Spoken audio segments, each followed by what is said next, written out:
ليلا ضد الفساد من 2007 إلى يومنا هذا.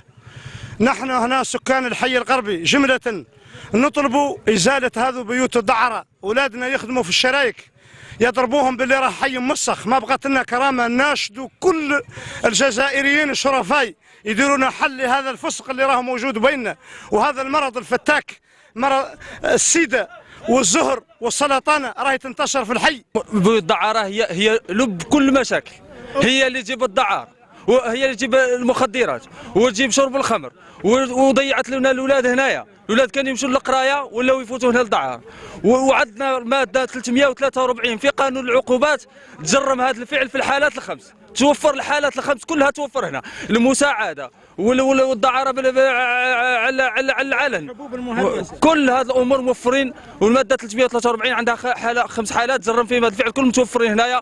وحنا ها هما مراسلاتنا، راسلنا مدير الامن